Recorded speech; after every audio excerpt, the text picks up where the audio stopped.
तू राम राम राम क्यों नहीं रटती है। अर्थात तू राम राम राम रट। यहां 3 बार कहा। इसका आशय हम पहले कह चुके हैं। 3 बार कहने का, राम नाम कहने का प्रयोजन है एक बार में तन की शुद्धि राम नाम के उच्चारण से। यद्यपि उच्चारण में, शब्द के उच्चारण में वागिंद्री का प्रयोग होता है, वाणी का प्रयोग होता है, लेकिन यह स्थूल बात है। सूक्ष्म बात यह है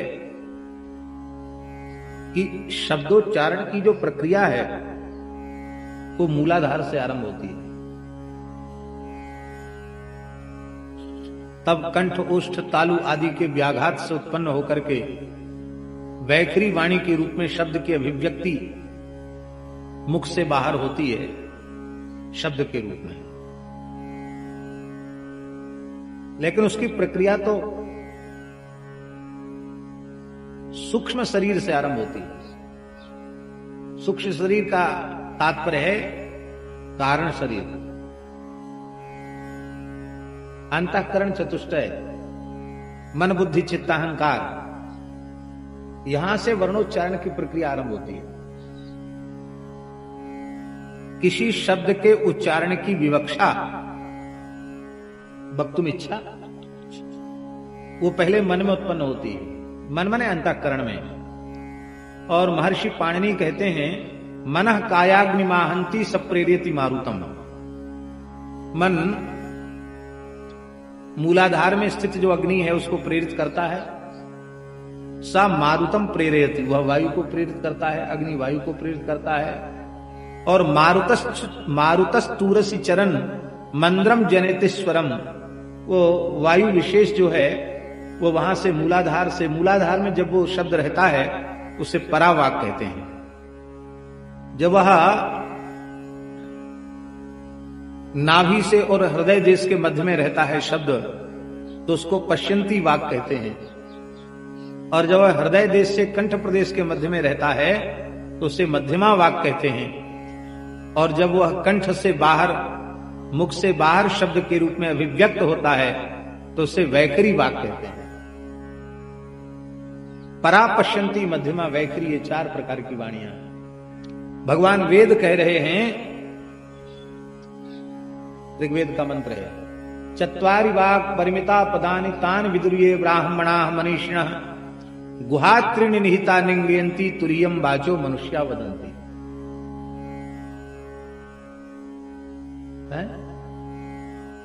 चत्वारि वाक्, 4 प्रकार की वाणी है। परिमिता पदानि तानि विदुः ये ब्राह्मणा ते एव मनीषिणः। इन 4 प्रकार की वाणियों को जो जानते हैं वे ही ब्राह्मण मनीषी हैं। गुहात्रीणि निहिता निंगयन्ति, त्रीणि माने 3 वाणियां, परा, पश्यंती और मध्यमा, वो गुहा माने भीतर छिपी हुई है। नेंगयन्ति, नेंगयन्ति माने न चेष्टन्ति इत्यर्थ, उनकी चेष्टा का बोध बाह्य जगत में नहीं होता है। भीतर क्या हो रहा है वो केवल भीतर वाला जानता है, बाहर वाले को अनुभव उसका नहीं होता है। चौथी वाणी है तुरीयम वाचो मनुष्या वदंती। चौथी वाणी जो हम लोगों के मुख से निकलती है वो हम लोगों के व्यवहार की वाणी है, जिसको कहते हैं वैखरी। तो 4 प्रकार की वाणियों के रहस्यों को जानने वाले को मनीषी, ब्रह्मवेत्ता, ब्राह्मण कहते हैं।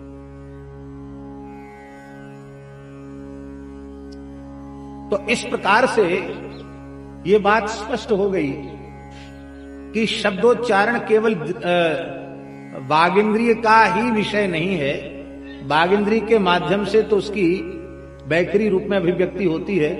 वस्तुतः संपूर्ण देह का उपयोग, स्थूल सूक्ष्म सबका उपयोग शब्दोच्चारण में होता है। इसलिए नाम के जप से तन पवित्र होता है। भगवान नाम के उच्चारण से तन पवित्र होता है। महाराज जी हम क्या कहें, इतना पवित्र हो जाता है शरीर, इतना पवित्र हो जाता है शरीर कि हमने ललितपुर में महाराष्ट्र के संत चोखा मेला का इतिहास सुनाया था। उनकी हड्डियों से नाम प्रकट होता था। संत चोखा मेला का शरीर दब गया था, वो पहचान में नहीं आ रहा था कि उनकी हड्डियां कौन सी हैं। नामदेव जी महाराज ने कहा कि चोखा मेला की हड्डियों को मैं पहचान सकता हूं, क्योंकि उनकी हड्डियों से नाम की ध्वनि प्रकट होती है। लोगों ने कहा ऐसे ही आपका भाव होगा, भला मरने के बाद किसी की हड्डियों से भी नाम निकलता है क्या? बोले हाँ हाँ। चोखा मेला की हड्डियां कान में लगाई तो उससे रामकृष्ण हरि की ध्वनि प्रकट हो रही थी, और लोगों को विश्वास नहीं हुआ तो नामदेव जी ने कहा सब लोग सुनो। हजारों लोगों ने श्रवण किया नामदेव जी के कहने से। संत चोखा मेला की हड्डियों से नाम की ध्वनि प्रकट हो रही थी। आज भी उन संत की समाधि पंढरपुर में, पंढरीनाथ भगवान के मंदिर के परिसर में ही समाधि है। पहले संत चोखा मेला का दर्शन करते हैं, उनकी समाधि को प्रणाम करते हैं, तब पंढरीनाथ भगवान का दर्शन होता है। आज भी हमने भी दर्शन किया है। लगभग 150 वर्ष पूर्व की बात होगी, या इससे भी पुरानी बात हो सकती है। 150 वर्ष समझ लो, लगभग 150 वर्ष पहले बंगाल की एक विशिष्टतम विभूति, ऐतिहासिक नाम आपने जरूर सुना होगा, ठाकुर रामकृष्ण परमहंस जी का नाम तो आपने सुना। ठाकुर रामकृष्ण परमहंस जी के समकालीन ठाकुर श्री विजय कृष्ण गोस्वामी जटिया बाबा, सिद्ध पुरुष, अद्भुत जीवन चरित्र है जटिया बाबा का, विलक्षण जीवन चरित्र है।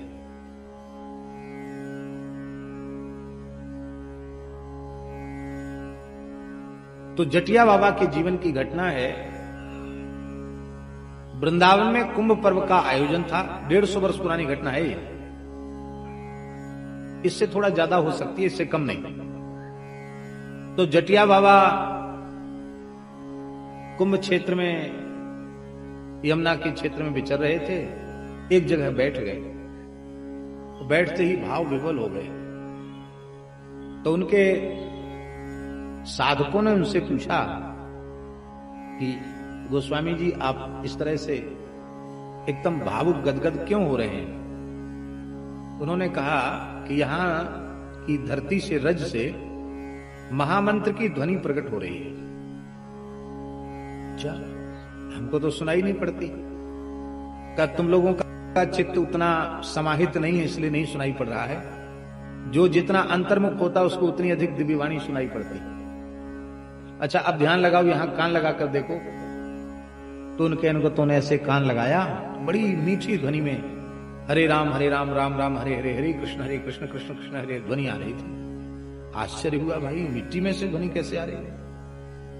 अब तमाम लोग कान लगा लगा के देखें तो कुंभ का मेला तो वैसे ही चल रहा था और भीड़ इकट्ठी हो गई। ऐसा कोई काम होता तो वहां लोग खड़े हो जाते। तो लोगों ने कहा भैया कान लगा के क्या सुन रहे हो, क्या देख रहे हो? बोले यहां से नाम की ध्वनि आ रही, जो आवे वही लगा के सुने नाम की ध्वनि। तब सबने कहा कि आश्चर्यजनक क्या बात, इसके भीतर ऐसा है क्या जो नाम की ध्वनि सुनाई पड़ रही है?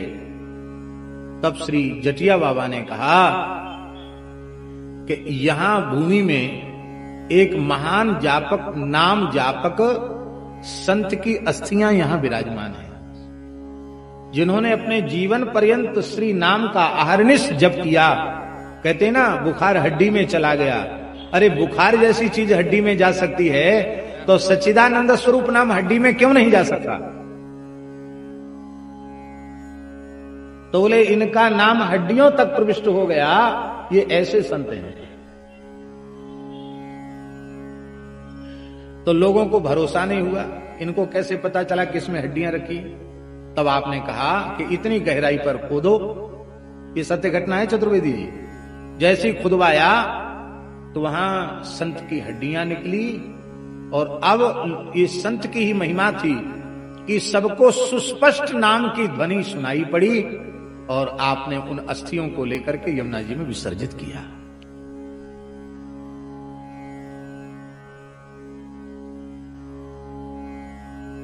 महाराष्ट्र के संत श्री तुकाराम जी महाराज, मंजीरा नहीं था उनके पास, पत्थर के 2 टुकड़ा उनको बजाकर कीर्तन करते थे। तो जिन पत्थरों के टुकड़ों से वे कीर्तन करते थे, उन पत्थर के टुकड़ों में नाम की ध्वनि प्रकट होती थी। उनकी पत्नी ने कहा, महाराज आप चले जाते हैं भावावेश में कीर्तन करने भंडारी पर्वत पर, तो पता नहीं पहाड़ के किस कोने में आप हैं। हमको खोजते खोजते समय हो जाता है, घर में भी काम रहता है। तो श्री तुकाराम महाराज ने कहा, मैं जिस मार्ग से चलकर जाता हूं, तुम ध्यान लगाकर सुनना, जिस मार्ग पर मेरे पैर पड़ते हैं उस मार्ग से भी विठल नाम की ध्वनि प्रकट होती है। जनाबाई जिन कंडों को ताप देती है, पाथ देती है, जनाबाई के स्पर्श की महिमा है कि उसके हाथ से स्पष्ट कंडों से नाम की ध्वनि प्रकट हो जाती है। तो हड्डी से नाम की ध्वनि प्रकट होने लग जाए, इसमें क्या आश्चर्य है। इसलिए तन की पावनता के निमित्त मानो राम एक बार कहा, दूसरी बार रुचिर रसना तू राम राम राम क्यों न रटत। दूसरी बार राम नाम कहा, वो अंतःकरण की शुद्धि के लिए कहा। तन की शुद्धि और अंतःकरण की शुद्धि, सूक्ष्म की शुद्धि, स्थूल की शुद्धि, फिर सूक्ष्म की शुद्धि, और तीसरा जो नाम है वो प्राण की शुद्धि। तो तन मन प्राण तीनों की परिपूर्ण रूप से शुद्धि हो, विशुद्धि हो, इसके लिए 3 बार राम नाम कहा। और एक विशेष बात हम कहें, यद्यपि ये बात सर्वसामान्य के बीच में कहने से शायद उसका कोई महत्व समझे न समझे, लेकिन कोई एक भी अधिकारी जिज्ञासु यहां बैठा होगा और वो ईमानदारी से इसको ग्रहण करेगा तो उसका काम जरूर बन जाएगा।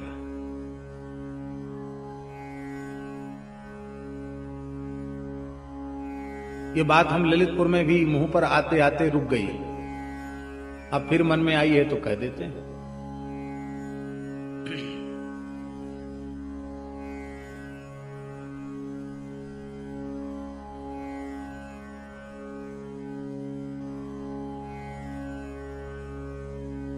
अभी आपने श्रवण किया, चत्वारि वाक् परिमिता पदानि तानि विदुर्ये ब्राह्मणा मनीषिणः। 4 प्रकार की वाणियां उनको जानने वाले मनीषी ब्राह्मण होते हैं।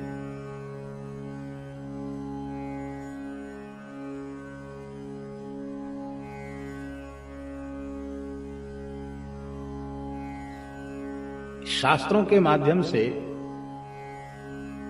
मध्यमा, पश्यंती और परा, इनकी चर्चा तो हम करते हैं, पर इन तीनों वाणियों का अनुभव प्राप्त करना ये अत्यंत अत्यंत दुष्कर है। ये जो बड़े बड़े योग सेंटर खोलकर बैठे हैं, ये भी इन पर प्रवचन तो कर सकते हैं, पर इस अनुभूति तक पहुंचना इनके भी बस की बात नहीं है।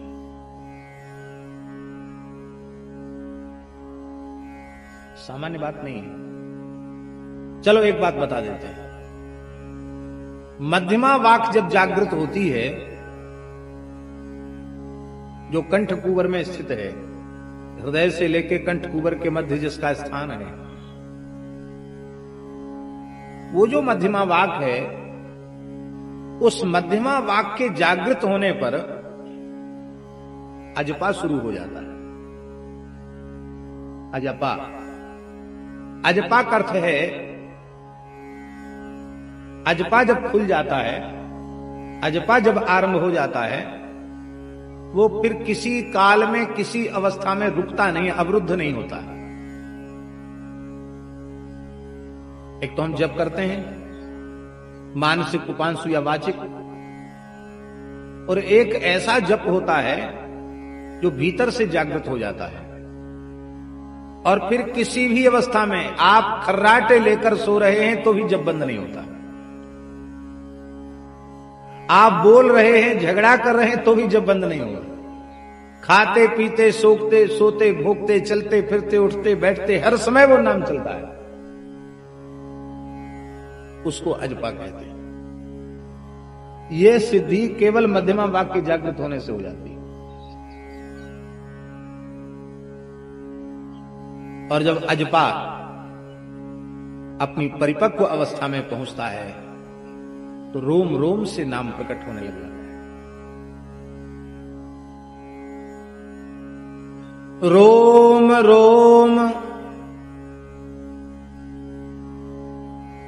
रोम रोम हर ठौर से भाई, ररंकार धुनि होय सदाई। रोम रोम से, हर ठौर से ररंकार धुनि प्रकट होती है। और जब ये अवस्था हो जाती है तो राम सिया सबके पितुमाई, हरदम सन्मुख परे दिखाई। ज्ञान गुदरी में संत कबीरदास जी के वचन। जब रोम रोम से भगवान नाम प्रकट होने लग जाता है तो राम सिया सबके पितुमाई, हरदम सन्मुख परे दिखाई। फिर सब में श्री सीताराम जी का दर्शन होता है। ये मध्यमा वाक सकल राम में जानी, बंदों तिनके पद कमल, सदा जोर जुग पान। सिय राम में सब जग जानी, करऊं प्रणाम जोरि जुग पानी। प्रणाम करता हूं। हा हा।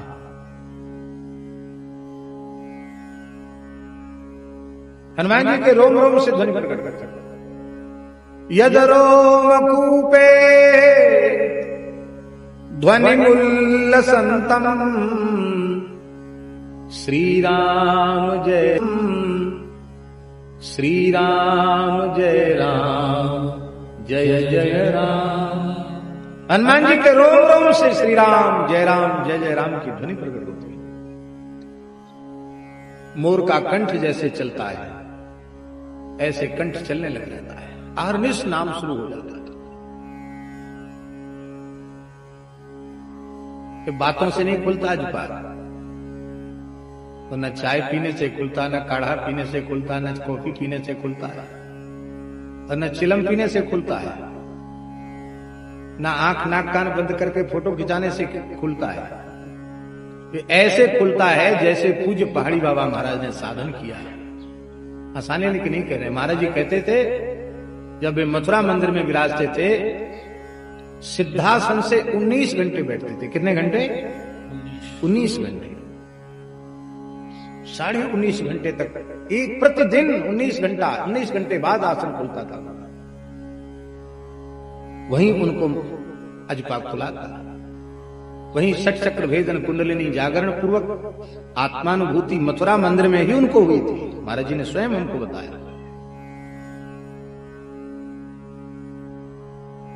और महाराज जी कहते रहे हम ऐसे थे सत्यनारायण मंदिर में कि सवेरे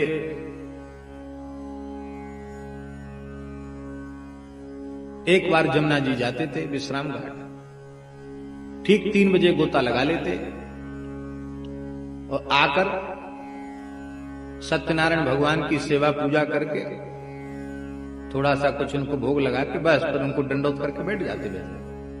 पर 19 घंटे जब पूरे होते तब उठते थे।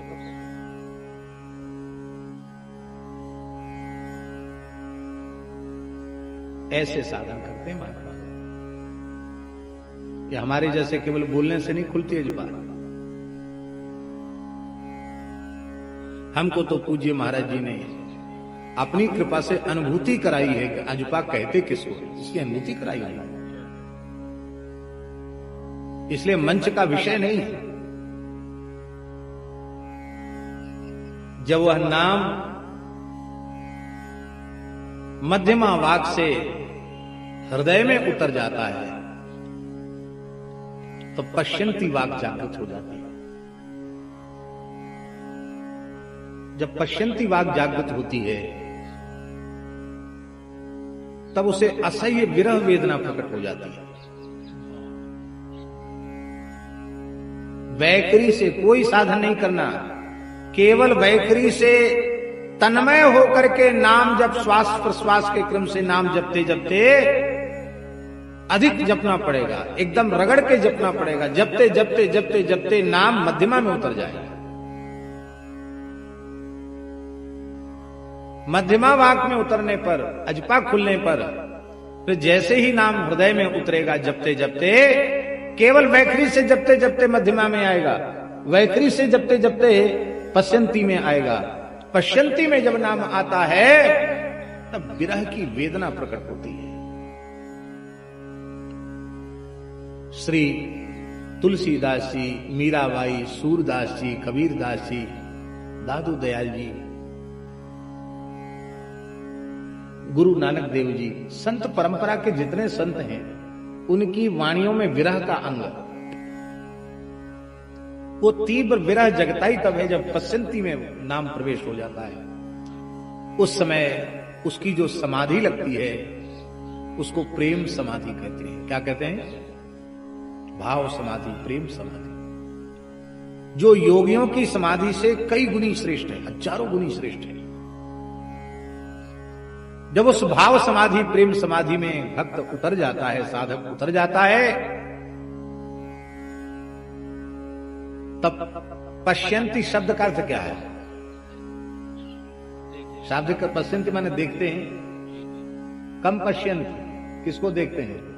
परमात्मानम भगवंतम पश्यंती, लीलाओं को देखते हैं। तो पश्यंती में जब नाम उतरता है तो पश्यंती में ही भगवान से वार्तालाप होता है, वैखरी से नहीं होता है, मध्यमा से भी नहीं होता है। ध्यान में प्रभु से जो वार्तालाप होता है वो पश्यंती वाणी के माध्यम से होता है। रोने से भगवान मिलते हैं, रोना आ जाएगा तो भगवान मिल जाएंगे जल्दी।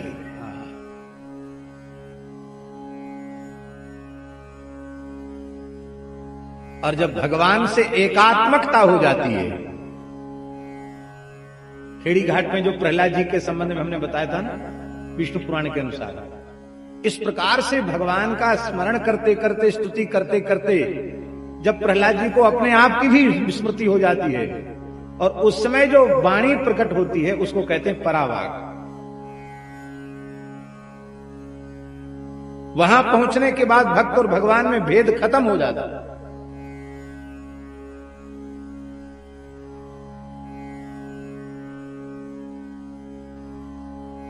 फिर भेद नहीं रहता।